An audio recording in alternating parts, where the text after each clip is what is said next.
એક ગામ હતું. ગામની સીમાડે એક બકરા ચારતો હતો. એ બકરા અને ઘેટા ચારતો એની પાસે 2 ગાય હતી, ભેંસ હતી,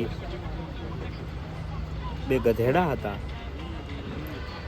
રોજ એનું કામ વનવગડાની અંદર આ બધું ચારે, સાંજે ઘરે આવે, વળી પાછો બીજે દિવસે જાય. ટૂંકમાં એક માલધારી ટાઈપનું કામ, બકરા અને ઘેટા ને બધું ચારવાનું. એક વખત એક ડુંગર વિસ્તારની અંદર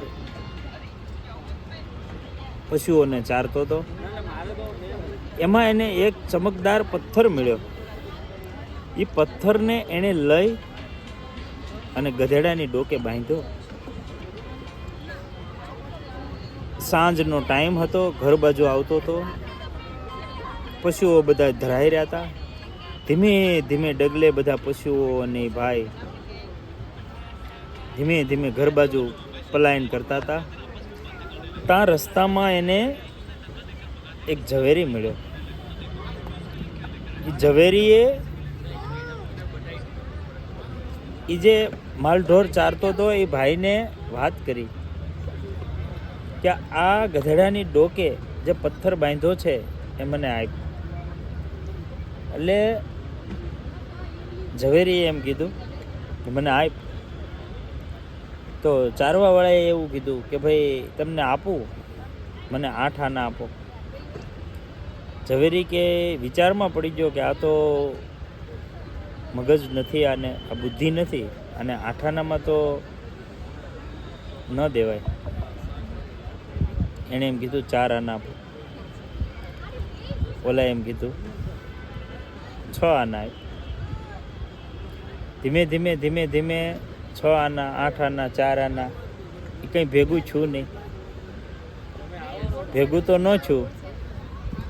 ઓલો તો બાપડો માલ ચારવાવાળો માણસ એની મોજમાં, એની મસ્તીમાં કે તો નથી દેવું એમ કરીને છો હાલતો છો. ઘડીક પછી ઝવેરીને એમ છું કે આગળ પાછું વળી અને 8 આનામાં, 6 આનામાં મને આપી દેશે, 4 આનામાં આપી દેશે. ન આપ્યું. માલધારી ઘરે ગયો.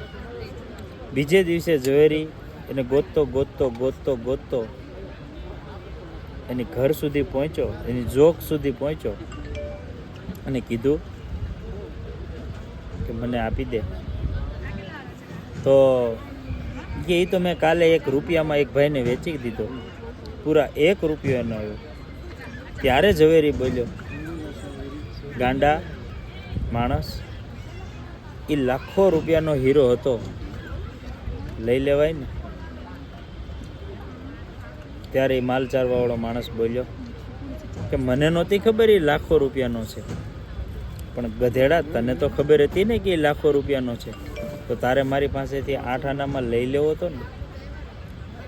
તો મિત્રો, આવી રીતે તમારી પડાવવાની જે ભાવના હોય ને, ત્યારે તમારી પાસે આવેલું લાખો રૂપિયાની વસ્તુ ક્યારેક રૂપિયામાં પણ જતી રહેતી હોય છે.